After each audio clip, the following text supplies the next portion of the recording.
Sekarang kita bakal ke demonstrasi. Nah, ini aku ngasih masing-masing kelasnya itu flex container, flex item. Tetapi teman-teman bisa terserah mau ngasih flex body, flex apa, atau mungkin tanpa flex kasarannya main konten, terus konten, dan lain sebagainya, nggak masalah. Oke. So, aku punya kontainer. Flex container. Aku inisiasi pakai display flex. Kalau aku flex hilangkan sini, boom, hilang. Jadi kayak gini.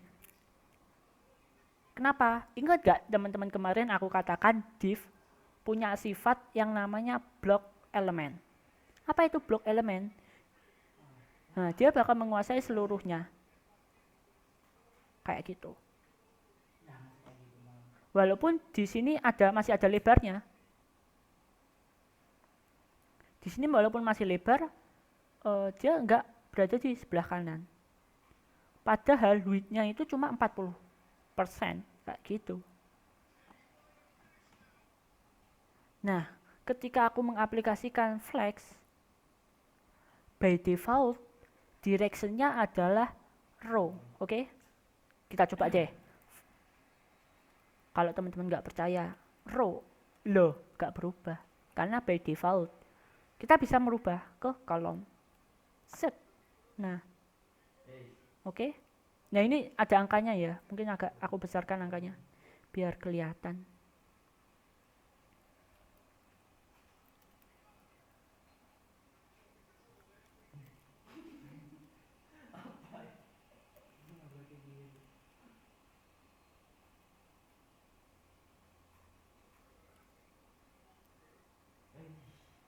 Nah, kelihatan ya.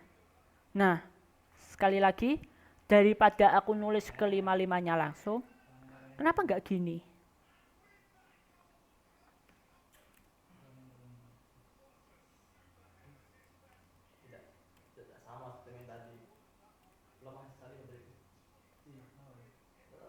Nah, sama kan?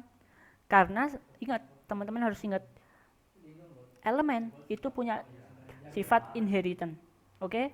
Inheritance itu adalah sifat di mana anaknya, childnya bakal nurut sama sifat orang tua, kayak gitu. Tahu dari mana inheritance apa enggak? Simple. Ketika teman-teman inspect elemen terus pada salah satu div ya, lihat di bawah sini, inheritance from div. Nah, ini gitu. Jadi kita bakal tahu yang efek itu apa aja. Oke? Oke, balik ke flexbox. Nah, tadi aku udah ngomongin flex direction. Oke, sekarang flex wrap. Aku bilang flex wrap wrap. Tetapi ketika aku hilangkan flex wrap, nah, apa yang terlihat? Boom.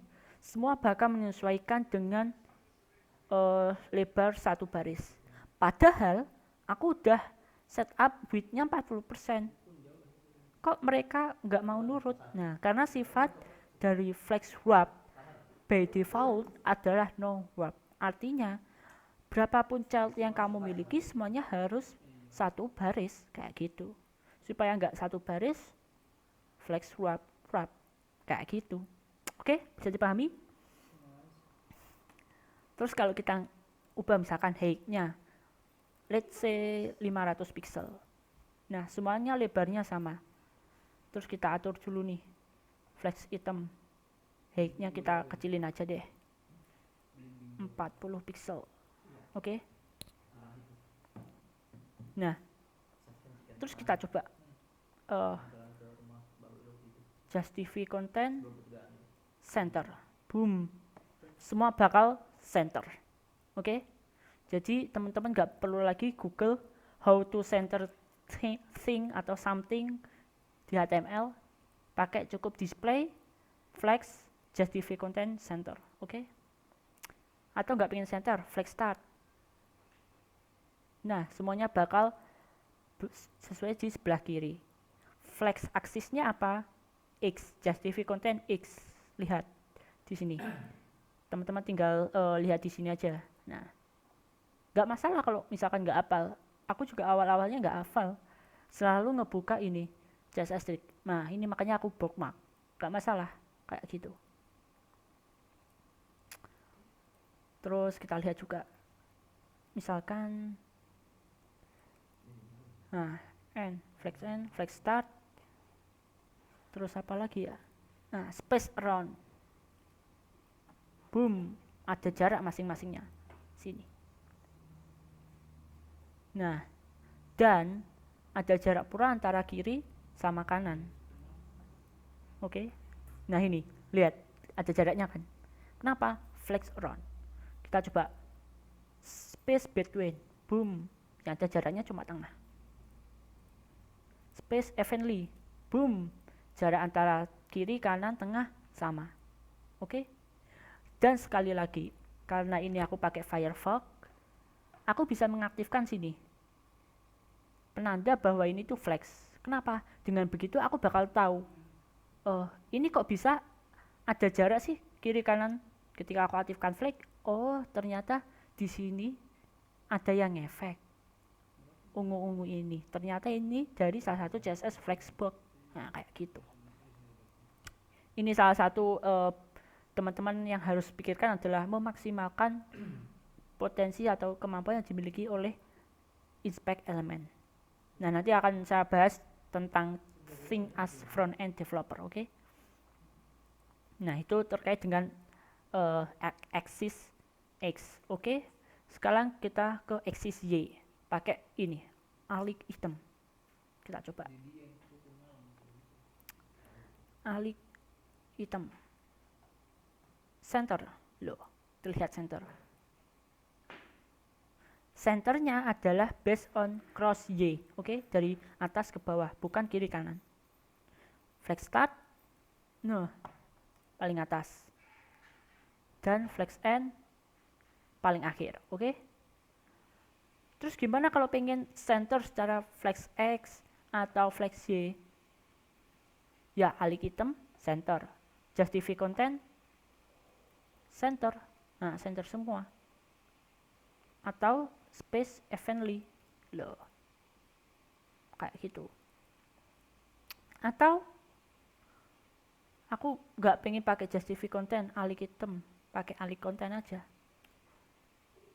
Center semuanya. Nah, atau flex start. Nah, semuanya di atas. Kenapa? Ya karena itu tadi crossnya itu X sama Y. Kalau kita lihat kan kotak-kotaknya kan seperti ini. Dia semuanya ada di flex start kayak gitu. Oke, bisa dipahami properti di flex container kayak gitu. Nah, flex item. Nah, kita bisa tulis katakanlah alik self. Oh, aku nggak pengen ikut orang tua, misalkan. Nah, alik self flex end. Oh, kenapa tidak bisa? Karena lebar flex item ini hanya segini.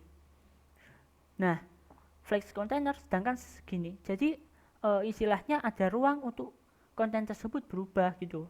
Nah, tetapi ketika alik self flex end-nya ini diaplikasikan, dia nggak bisa.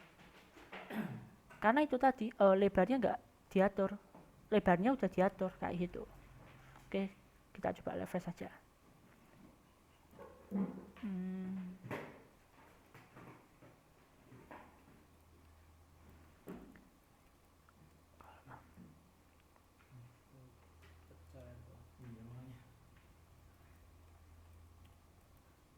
Nah, seperti yang aku bilang tadi, karena ada ruangnya untuk bergerak, dia bisa berbeda gitu. Lihat, alik self-nya kan dia flex end. Padahal di sini by default adalah flex start. Oke, coba kita tulis saja justify content flex end. Nah, nggak bisa. Kenapa? Karena justify content itu adalah flex X. Tetapi kita harus lihat juga flex direction-nya adalah kolom. Maka yang kita butuhkan bukan flex N, tapi alik item. Kayak gitu. Jadi X cross Y juga dipengaruhi oleh flex direction. Kayak gitu. Kalau flex direction kolom itu dipengaruhi oleh alik item flex N. Tapi kalau ini row, nah bukan alik item yang mempengaruhi, tapi justify content yang mempengaruhi, kayak gitu. Nah, bisa dipahami ya sampai sini. Nah, perlu teman-teman catat pula, flex item juga bisa menjadi flex container. Bisa memiliki flex item, oke? Saya kasih contoh misalkan yang satu ini. Katakanlah flex item. Oke, 5.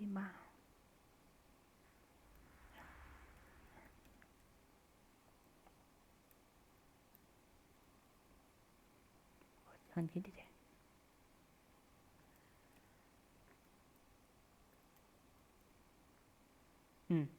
Lihat aja ya, 5. Oh, maaf. Terlalu banyak childnya, harusnya gini. Jadi langsung. Oke. Nah, kita bisa kasih display flex. Boom. Dia bakal menjadi flex duration row by default. Kenapa? Karena kita kasih display flex. Oke. Jadi bisa teman-teman pahami, flex item bisa menjadi flex container atau parent. Oke, studi case kedua. Saya ingin membuat yang namanya layouting web dari awal. Gak masalah, bisa. Nah, ini layouting web. Ada navbar, ada konten, ada footer. Ini kan web yang secara umum kan, dan ini semua pakai Flexbox. Oke? Contoh web umum, Bootstrap, header, ada konten. Oh, nggak ada footer. Coba kita lihat yang home. Header, ada konten, ada footer. Nah, kayak gitu. Bisa, ini semua pakai Flexbox. Loh, gimana caranya? Nah, aku jadiin aja body sebagai flex. Terus aku kasih directionnya kolom dengan height 100 VH. Apa itu VH? View height. Artinya 100 view height berarti 100% dari height yang ada pada layar. Nah, makanya ketika layar ini aku turunkan, naikkan, dia berubah. Kenapa? Karena nurut ini fake 100H. Artinya 100% view height yang ada di layar. Kayak gitu. Nah, kayak gitu teman-teman. Ketika body jadi flex container, dia punya flex item. Namanya navbar, namanya konten, namanya footer. Oke? Dan navbar ini aku buat dia flex grow, flex string, dan flex basis. Oke, aku kasih basisnya 80. Nah, lihat. Ketika aku kasarannya ya, layarnya kecil. Nah, lihat, teman-teman lihat, bagian navbarnya ini ya. Dia ikut mengecil. Ya enggak? Nah, kenapa? Karena aku streak-nya 1, basisnya adalah 80. Artinya minimal Heiko itu 80 pixel. Kalau streak 1 artinya dia aktif, artinya dia bisa mengecil. Kalau kita kasih 0, tebakanku sih gak bakal mengecil ya. Nah, gak mengecil kan? Kenapa? Flex streak 0. Oke? Ketika 1, dia bisa mengecil. Loh. Ketika grow, sama. 0 itu nggak aktif, kalau 1 aktif. Loh. Dia melebar sendiri. Nah, ya enggak? Nah, kayak gitu. Jadi kalau teman-teman pengen buat konten yang fleksibel, itu kayak gitu. Bagusnya apa? Ya bagusnya kita nggak tahu ketika hake-nya user berapa, terus kita bikin konten kayak gini bisa fleksibel. Inilah responsif. Kayak gitu.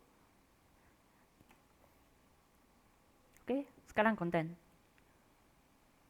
Loh, kok flex grow-nya 2, streak-nya 1, terus flex basisnya 0? Flex basis 0 artinya basisnya adalah 0. Dia nggak punya min width. Oke? Tetapi karena kita flex grow-nya adalah 2, seperti yang tadi aku katakan, grow-nya ini 0, grow-nya ini 0. Konten ini akan mengisi ruang yang kosong di kontainer. Oke? Makanya ketika ini aku turunkan, navbar nggak melebar, footer nggak melebar, tetapi konten melebar. Nah, itu karena flex grow 2. Oke? Bagusnya apa? Bagusnya adalah footer kita selalu di bawah. Lihat, nah, footer selalu di bawah. Berapapun isi kontennya. Kalau jadi teman-teman bikin konten kayak sedikit kayak gini, biasanya kan footernya kan langsung ada di sini kan. Di sini tekan kayak gini kan hasilnya. Tetapi ketika kita kasih konten flex 210, maka yang terjadi adalah footernya bakal tetap stay in button. Oke? Tips bagus bukan? Nah, oke. Lalu footer ya. Sama supaya footernya itu aku ngasih atur yang sama sih sama navbarnya. Jadi dia tetap berada di 100 pixel. Oke? Kayak gitu. Nah, ini contoh. Aku coba live coding nih. Aku punya konten sidebar sama konten. Waduh, ternyata aku pengen kontennya itu juga punya sidebar. Kayak gitu. Ya udah, gini aja. Display flex. Loh, udah. Dia udah kayak gini. Waduh, tetapi aku pengennya konten centerku itu paling gede. Ya udah gini aja. Flex grow-nya kita kasih angka 1. Nah, tetapi lihat dia langsung melebar. Makanya kita nggak usah kasih 1. Shrink, nggak mau shrink aku maunya dia lebarnya tetap. Ya udah, kasih angka 0 aja. Tetapi aku punya standar, dia harus 200 pixel. Dan main kontenku itu lebarnya adalah ngikuti berapa lebar width-nya. Oke. Ya udah tulis aja flex, basisnya 2, streak-nya 1, terus ditulis auto. Nah, atau ini minimal, bisa dijadikan minimal atau 40%. Nah, minimalnya. Atau mungkin yang paling kerasa 100 pixel kali ya. Nah, ketika kita setup iPhone misalkan, iPhone 10 loh. Nah, dia 100 minimalnya masih tetap bisa. Nah, lihat dia tetap 200. Tetap 200 ya. Bisa kelihatan kan angkanya? Kayak gitu. Kita pelebar coba. Set, jadi iPad. Loh, tetap 200. Kontennya melebihi. Karena minimal itu tadi 100. Oke? Kayak gitu. Wes enak banget wes pakai Flexbox ini. Jadi kita bisa setup untuk kasarannya laptop, iPad dan lain sebagainya, dan intinya tetap sama gitu loh. Konten sidebar ukurannya tetap lebih kecil daripada konten center. Ketika iPhone X jadi terbalik, konten sidebar yang lebih besar daripada konten center, dan itu kita cukup hanya pakai Flexbox, belum masalah media query. Nah, kayak gitu. Coba bayangkan kalau ditambah media query, power responsifnya itu seperti apa, kayak gitu.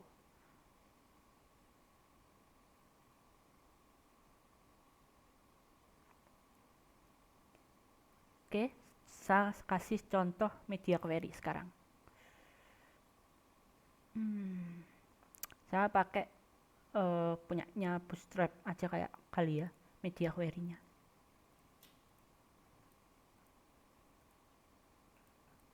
Oh ya udah, tak tailwind aja, udah kebuka ini. Kita pakai media width ini, terus kita taruh di sini. Oke, kita atur min width 768. Aku ingin ketika screen size 768 maka warna kontennya bakal berubah. Oke, maka kita tulis saja kelasnya apa, tulis background color hitam katakanlah. Oke, min width 768, background colornya black content. Dari yang semula background colornya aquamarine, kita lihat boom, berubah. Tetapi nah ketika width-nya itu cuma 375, dia bakal balik ke default. Nah, bakal berubah jadi hitam. Ini bisa diatur ke dalam flexbox juga. Misalkan konten jadi flex, display flex. Doh. Ketika 700 sifatnya bakal flex, ketika enggak doh. Jadi bukan flex. Terlihat di mana ini? Inspect sekali lagi, inspect element, oke? Nah, inline min width 768 dan ini ada tulisannya inline. Kenapa? Karena ini aku nulisnya di inline HTML. Ketika perkecil kayak gitu ya. Jadi ini bisa ke-apply dimanapun, CSS apapun, style sheet apapun kayak gitu. Tetapi teman-teman juga harus perhatikan kayak gini.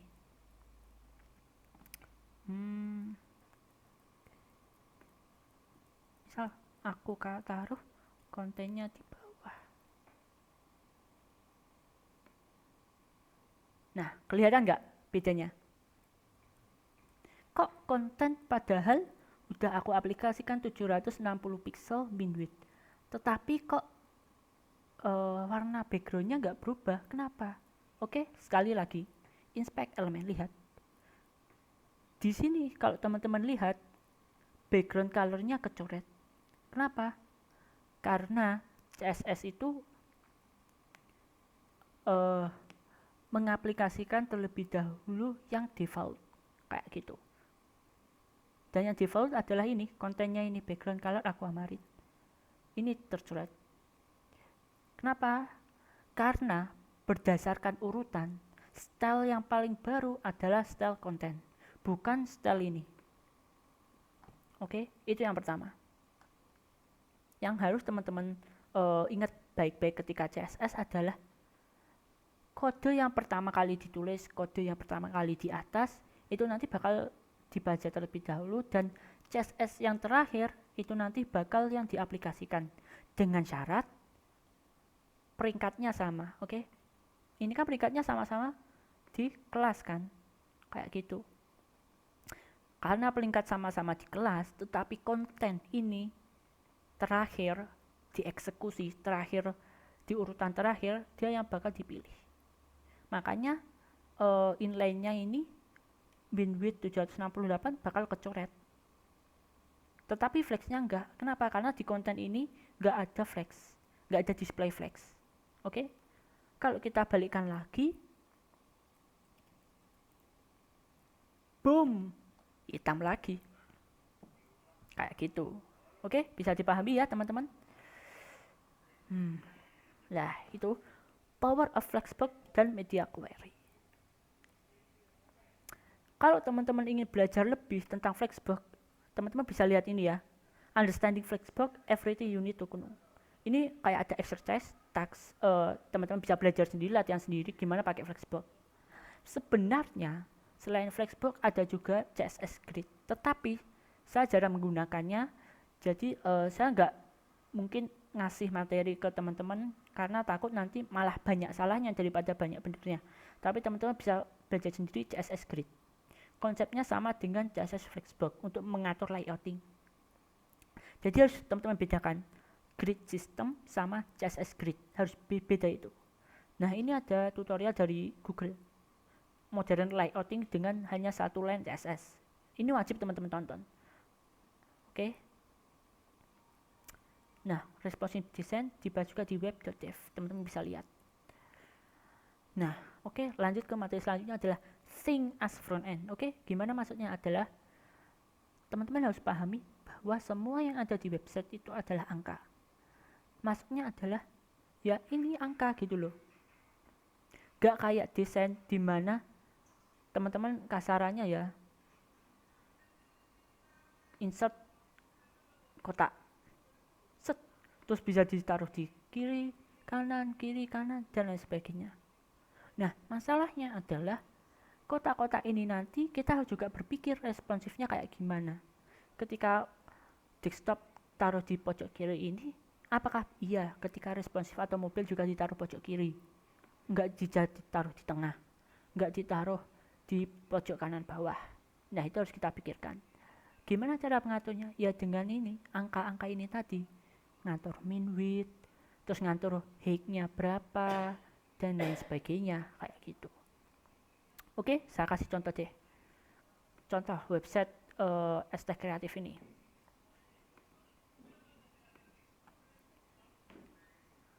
Nah, aku juga mikir gimana ketika nanti kotak-kotak ini, menu-menu ini ketika diresponsif gimana, ketika menu ipon X dia menghilang. Nah, kayak gitu.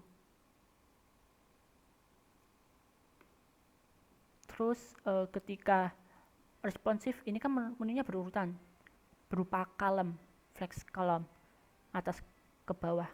Tetapi ketika nanti versi iPad katakanlah dia tetap column, tetapi ketika versi laptop dia baru versi row.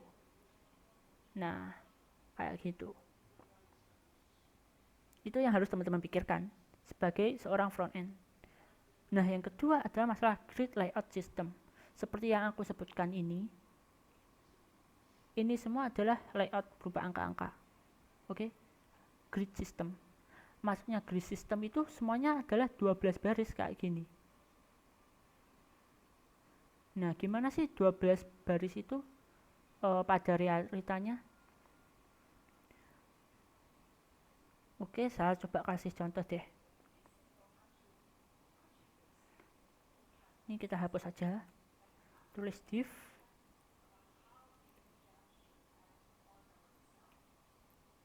Tuh.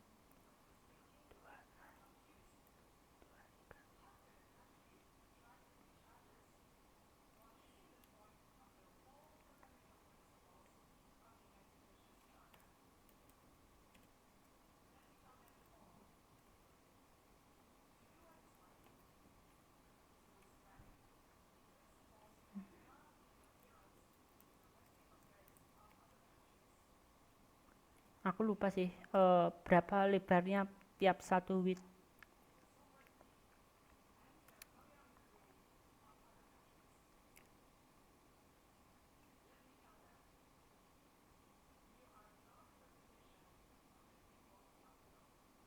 Mana ya?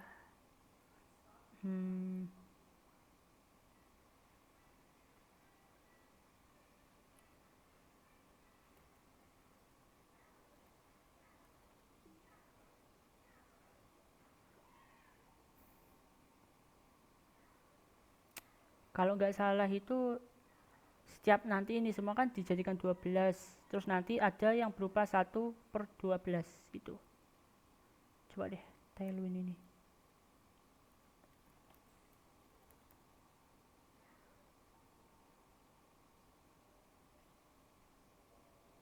Nah, ini maksud saya. Jadi semuanya itu berdasarkan 12 width. Nah, ini 1/12 itu lebarnya adalah 3,33%. Oke. Width 8,33.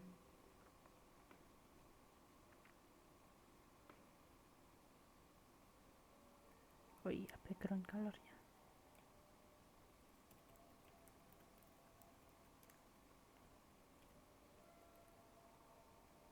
Nah, lihat semuanya pas di tengah. Karena width-nya adalah 8,333%. Kayak gitu. Jadi semuanya adalah berupa 12 kolomnya. Ketika teman-teman ingin membuat sebuah konten di mana width-nya itu lebar, ya tinggal ganti aja. Misalkan nih, itu kan satu-satu. Kita pengen 6 sebuah kontainer, sebuah elemen itu punya bernilai 6/12. Artinya apa? 1, 2, 3, 4, 5, 6. Nah, nilainya ber-6 grid ini. Berarti 6/12 berapa? Teman-teman bisa lihat sih, nanti di Bootstrap itu ada, atau di Tailwind. 6 plus 12, 50%, atau 7/12, 58%. Ya kita lupa aja. 1, 2, 3, 4, 5. Oke, kita hapus. 5, salah satu diganti 50%.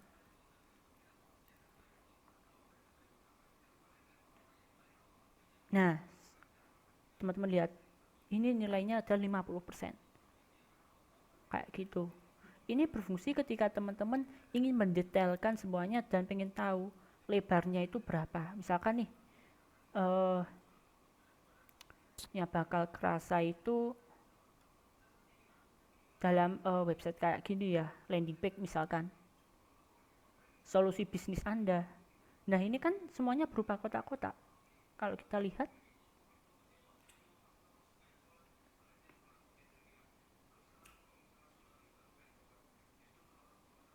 nah lihat ini kalau 4 row secara konten keseluruhannya dia nilainya adalah 1470 pixel. Tetapi saya bingung nih, gimana sih kita membagi 3 item tersebut? Nah, caranya ada dengan masing-masing diberikan width sebesar itu tadi, 3/12. Berapa 3/12 ini? 33%. 33%. 33%. Kalau ingin membuat yang namanya nanti satu row, satu flex container itu cuma pengen 2 item, ya udah berarti masing-masing item dikasih aja tulisannya 50%. Gitu. Oh, ini karena max width, aku hapus dulu jadi min width. Terus di flexnya ini, nah ini udah keapli, lihat 50%, 50%, kayak gitu.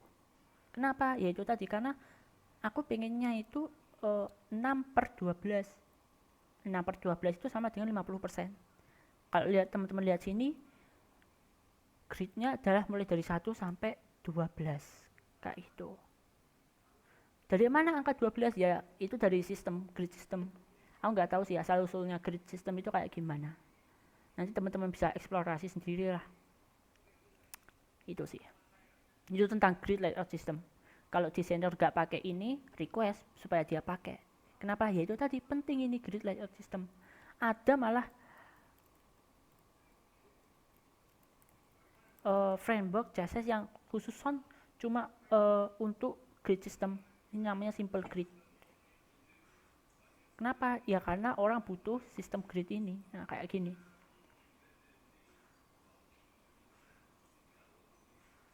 Kalau teman-teman lihat, ini kan sebenarnya grid. Nah, kalau kita lihat ya, inspect element ya. Nah, lebarnya segini. Tetapi karena pengen mobile response, yang dipakai cuma segini. Lihat, max width di setting 75%. Kayak gitu.